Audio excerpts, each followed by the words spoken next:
Welcome to a brand new episode of Real Talk About Feminism podcast. We are 1 week out from Halloween. So this is our spooky series, spooky season episode. Yes, we have a spooky episode, Mhm. and Haley's going to lead that, and Yeah. I'm excited. I'm so excited, guys. It's a good episode, honestly. I'm so excited. All right. Let's see. Obsessions? Are we diving in? Yes. Okay. I'll go first. You always go Okay. first. Oh, I was gonna say I feel like you always go first, but okay, Oh. go ahead. Okay, go ahead, Bookie. Stink a butt. My obsession, I talked about this in the fall episode. My obsession is cooking. I'm really trying to learn recipes, and I'm going to make it a goal from here on out to make one new recipe a week, I think that's a great goal. just to get a little variety in there because we pretty much do the same thing. Yeah, that's a great goal. I cooked a lot. At one point, it was like, when was this? Like beginning of the year. One of Yeah. my resolutions was to cook more at home Mm-hmm. and to like make it fun. I literally every Wednesday night I would make a new meal, like try something completely new. Wow. I'd like go and get all the ingredients and stuff, and it was fun. Like that kept it fun because it's like Wednesday. I'm actually excited for dinner. Yeah, So that's great, I love that. and I will benefit from that. So You will reap the rewards. I'm very Yeah. excited. That's my obsession. I'm excited. My obsession is something that you created. It is your child, our Chipotle bowls. Mm-hmm. It's super easy and healthy and cheap, Mm-hmm. and it fills us up, and Mm-hmm. they're so freaking good. It does not get old. No, so these are the ingredients. Rice. Got a little spooky tickle in my throat. So the ingredients are rice, beans, corn. I try and do more beans than corn. Mhm. So rice, beans, corn, avocado, lettuce, cheese, sour cream. I also add cherry tomatoes and little like salad Santa Fe strips. Yeah, like the tortilla strips. Mhm. I will sometimes add in like vegan crumbles Mhm. for more protein. But yeah, they're really good. You can eat them with chips. I love eating them Oh, with it's chips. so good. Mhm. So freaking good. Yeah. Yeah, that is a staple. That's our I mean, I'm obsessed with that too. That Still, like since we moved, basically you've been making that, and yeah, we probably have it at least 3 times a week. yeah, Yeah.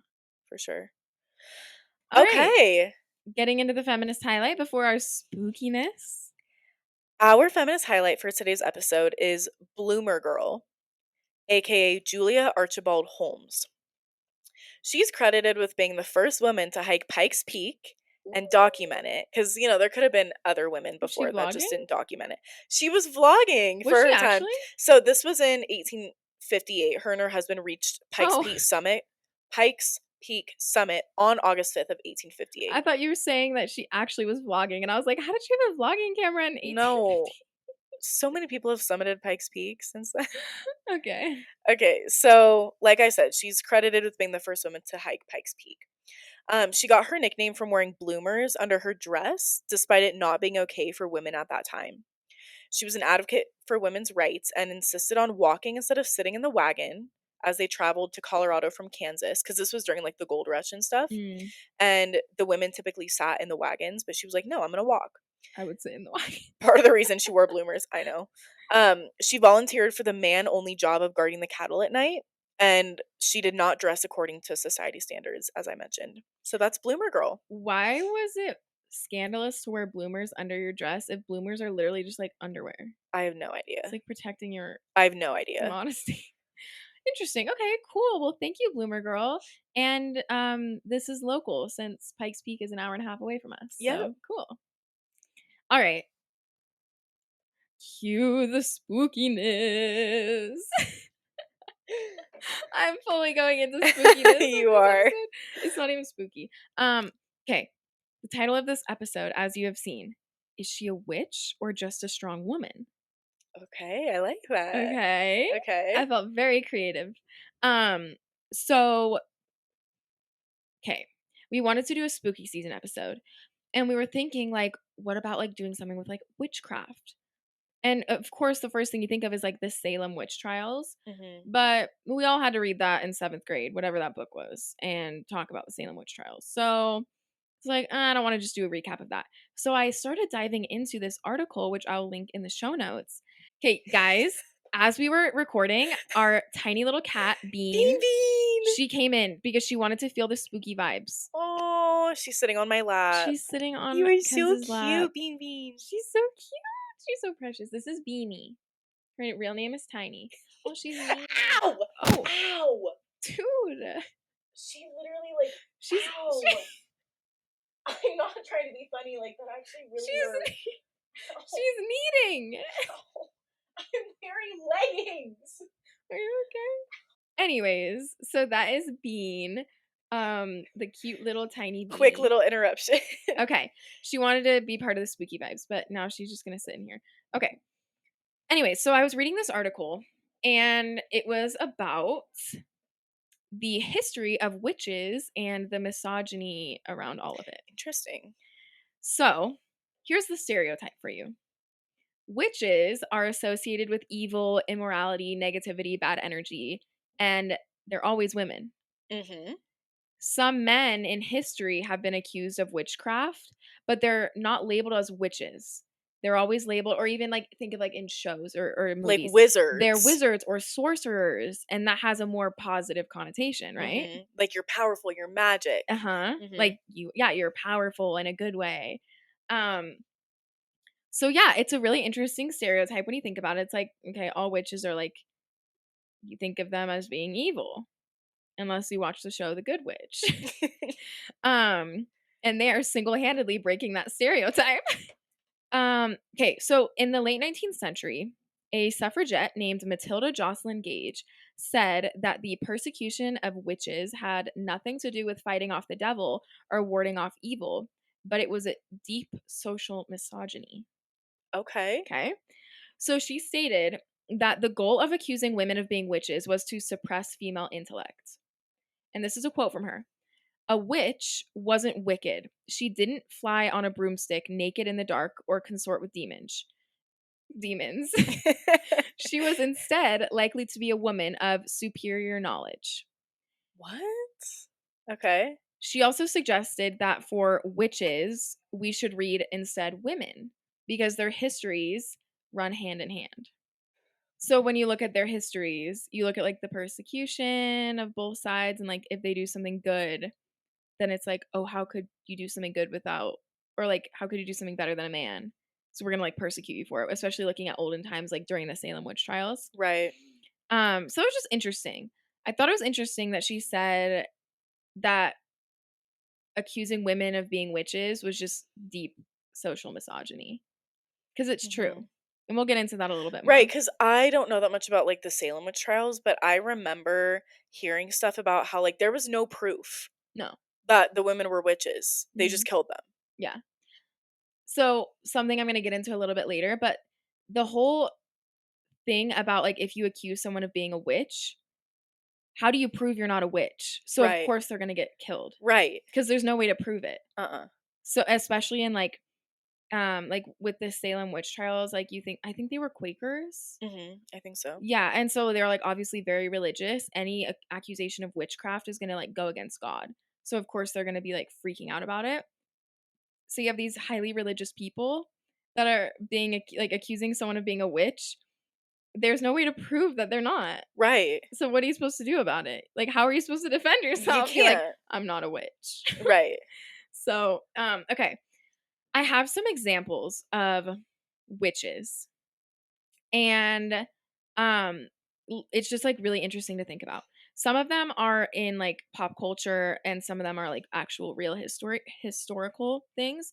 So, there was a Roman poet named Ovid and he blamed a disappointing sexual performance on a witch using a sort of Roman voodoo doll to take away his potency.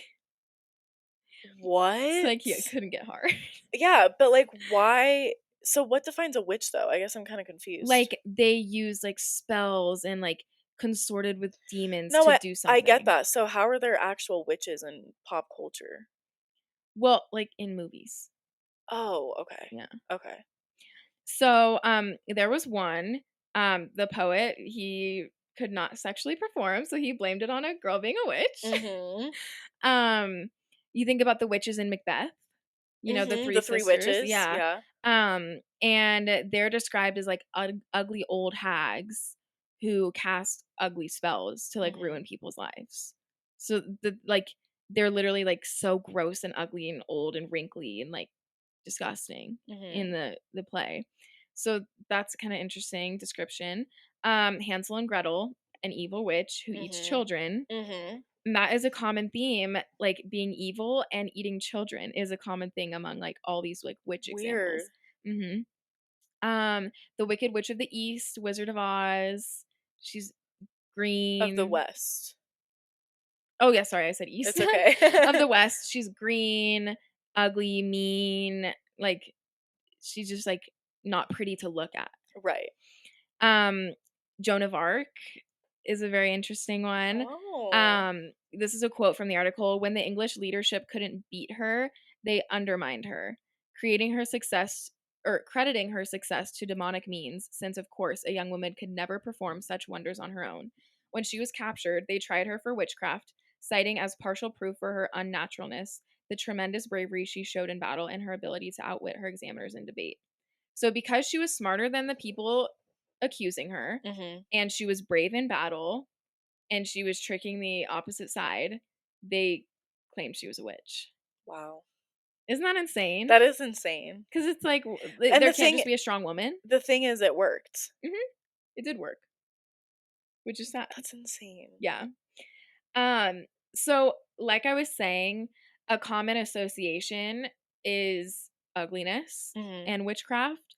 So in the patriarchy, we think of how like the ideal woman in the patriarchy's eyes is a perfect housewife, neat, clean, anything other than that, anything outside of that, like neat, clean, societal standard for beauty is wrong. And all of the witches are portrayed as ugly, ugliness inside of them, ugliness on the outside, like in either way. You always think of like an ugly old hag. Right. That's the first thing that comes to my mind. Yeah, like with a black pointy hat on Yeah. a broom with a green nose, Mhm. like that's what we think about. And so it's just interesting, like the association of like ugliness and like when you think of like beauty standards in society, if you Mhm. go outside of like these societal norms or like the norms portrayed in the media, then it's not as accepted. Right. So that's interesting. Another common association is racism and witches. So Like witches are racist? no, like Oh, um like they're people of color? no. Oh. No, let me read these. Sorry, I'm like jumping ahead. No, so okay. So there was a witch of Medea. She was the princess of Colchis. And Colchis is on the eastern edge of the Black Sea. And to the ancient Greeks, this country is notoriously alien and suspect. They're very skeptical of this country. So the princess, um, Jason and his Argonauts came to claim the golden fleece from her father. But so Jason and like all of his little soldiers, they came to claim the golden fleece from her father. The princess fell in love with Jason and aided him with her spells. So they were saying Oh. she drew him in with her spells so that he and the Argonauts were able to seize the fleece and escape. In gratitude, Jason married Medea, but back home in his kingdom, she was shunned because of her witchcraft and foreignness merged into like this one undesirable trait because Right. she was from this other country that they didn't like. And then they were like, well, she's a witch too. And the idea was that, oh, no wonder she's a murderous sorceress. She's from the East. That was Wow. like the So common thread. stereotypes played into it. Yes. Yeah, for sure. And then we also think of the Salem witch trials. So, in the end of the 17th century, the slave Tituba, she everyone thinks that she was South American. She was blamed for leading the quote innocent white girls of Salem into Tituba's evil. And her experience as an outsider among all of the Puritans is portrayed in the novel I, Tituba, Black Witch of Salem. Hmm. And that's what I read in 7th So grade. Tituba, oh, I never read that. So she's a real person. Yeah, she's real. And everyone blamed her for, like, bringing in the witchcraft, which is yeah, Seriously? because she was, like, the only person of color, like and this is saying they're Puritans, so they weren't Quakers, they were Puritans. Oh, Puritans, okay. Um, but, yeah, she was, like, blamed for all of it, and, like, she was c well, all of these women who were claimed to be witches were innocent, like, shouldn't have been put to death. Right. But, like, she was said to have started it all because she was different than everyone else. Mhm. So obviously, like, very racist ties there. Mhm. Um, we also look at some more current examples of like the association of like racism and witchcraft. Um, the Roma are longtime outcasts in Europe, and they have frequently been accused of evil magic. And then also, African influenced voodoo is routinely used by Hollywood as a horror movie plot point. Mhm.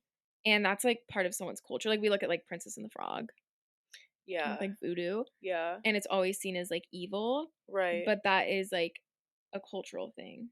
Right. So, that's just an interesting tie. I think that's important to recognize.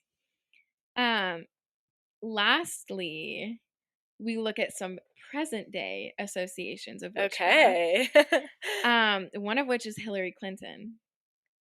Okay. So, in the 2016 presidential election, social media was flooded with memes of Hillary Clinton with a witch hat on a broom with green skin. So, they turned her into a broom, and her opponents labeled her as the Wicked Witch of the Left. Oh my gosh, I don't remember that. I don't either. But, um, I mean, we look at her being like the first woman to run for president, Mhm. and she's being associated with like evil witches. Yeah, that's really So it's interesting. interesting because it's like that is very, very sexist. Mhm. And it's just interesting that she was compared to that. Um, another political figure that we see is Julia Gillard. She's the first female prime minister of Australia, and a very popular chant that protesters were chanting was "Ditch the witch." Huh. So it's like again associating with a witch. Nobody would associate a man with a witch. Right. Um, Like a woman who does something that people don't like, mhm, you're automatically coined a a witch. witch, and you're a woman. Like it's someone does something you don't like, and you're a woman in power. Mhm. You're gonna be coined a witch. Mhm. Whereas a man, it would just be a man being a man. Or, for example, all of the other men that were running against Hillary Clinton, nobody called them witches, Right. and they all did bad things too. So it's just interesting. Another one, Theresa May, she was a prime minister of the UK. There was a video taken of her laughing, and people relentlessly compared her to a witch. I'm like, that's so mean. That is mean. But like why would you do that? I would never want to laugh again. But it's interesting because those are 3, like, political figures across the world, different countries, Right, United different States, UK, countries. Australia, and there's all these comparisons to witches. And you like, would anyone ever compare a man to, like, a sorceress? Like, no. No. But it's because we have this association with, like, these all-powerful women being evil. Right, or like the only way a woman could be successful is casting spells and Mhm. bending reality, basically. Exactly. Yeah, it's just really interesting because yeah, that's exactly how it is. Like, the only way someone could be successful is, like, Right. by some other means. They can't just, like, work hard and just use their intellect.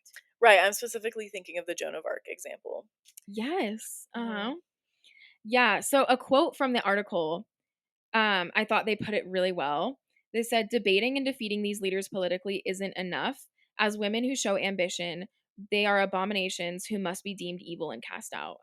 So in response to, like, all of these political women who are being accused, it's like, yeah, like, they can't just be political leaders. They have to be cast out because they have to be evil if they've made it this far. Like, there's some Jeez. other way they got there? Yeah. And again, like, you don't see a man Mm-mm. fighting all of these stereotypes. It's just really interesting. Um, so, like, I think the main things that I just wanted to point out, which I talked about at the beginning, were like, if you're accused of witchcraft, there's literally no way for you to prove you're not a witch. Literally. Uh-uh. And so, like, that's obviously very problematic. And overall, there's just like a lot of sexist and racist stereotypes with witches.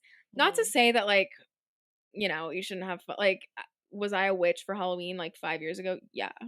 Did I give myself the most ugly bulky eyebrows? Yeah, and I will never let that picture leak. I should for this episode. You should. So not to say like, not to be a Debbie Downer about witches, because like whatever, like it's fun to, you Is know, it real? Right. Like yeah. it's like a spooky season. Yeah, it's just like a little spooky season thing, but it's interesting to dive into like different stereotypes, and it's really interesting to look at like the connections that when we look at like pop culture references and actual modern day political leaders and ancient times. Like the one that really gets me is like when the guy just like couldn't sexually perform, and so he's like witchcraft. Right, right. Like, of course Totally blaming it. It had to be like someone else's fault that he couldn't, right, you know, get like, it up. literally. So that is all I have. Just like a fun little spooky season episode. But I just really had a lot of fun. Go through and read the article that I'm going to link in the show notes because it was so interesting. There were so many other things that I just couldn't put in for the sake of just not being too long. Right. But it was a very fun read, and it just, I don't know, it got me into like a little bit of a feminist spooky season vibe. That's so cool. I think that's a really cool take on witches because you're right. Like we always hear about the Salem witch trials. But also a couple times throughout this episode I was thinking like there's been a few TikToks I've seen of like girls that are like self-proclaimed witches. So that's what I was going to ask you. Do you believe in modern day witches, like specifically the girls on TikTok? I don't know because I've never really gone into it. Like what exactly does that entail? Because they'll have like herbs and like crystals and stuff, which like I have crystals. Like I don't think that's witchcraft really. Yeah, I think like the girls on TikTok who have like there's specifically this one girl who's like a self-proclaimed witch, and she like does tarot card readings and like does a lot of stuff with the crystals and like natural herbs and stuff. And I'm like, You're like, if that's witchcraft, sue me. Yeah, like, yeah, literally. Because I'm like, I was gifted like a set of tarot cards, and I've been trying to learn that. I also have crystals, like, and I would never call myself a witch. So I don't know, but like that's like somehow some people like identify. So I'm not saying anything bad about them, but I just think it's interesting to think about. It is. I would love to talk to someone who like is Girl, a witch. I would too. We should interview somebody. We should. Somebody come. Yeah, it's just really interesting because I'm trying to think of like what the videos had, what details were in there. Well, I feel like I associate like those modern day like TikTok witches with like healing and like positive energy. Right, it's and not bad vibes. Right, but there's so many people in the world that like focus on their healing and positive energy and everything like that. So I'm like, what differentiates you between like being a witch and just being in that healing space, you know? It's just interesting. Very intriguing. Chew on that for a minute. Yeah, let's chew on that and digest it and really dig it. really dig it. Remember that feeling. Yeah, so I don't know, do you have anything else to add? No, that was cool. Thanks for sharing all that and researching. That's cool. Yeah, just a fun little spooky episode. Happy early Halloween. Happy spooky season. Kent has her little spooky season socks. My little ghost socks on. They're so cute. They're really cute. Yeah, we were wearing all black for today's episode to really feel the spooky vibes. Have a really fun but safe Halloween and Halloween weekend. And we'll update you guys on what we end up doing. Yes, we will. We will probably be going to parties. For sure. So, yeah, have a good spooky season. And we'll talk to you guys next week. Bye.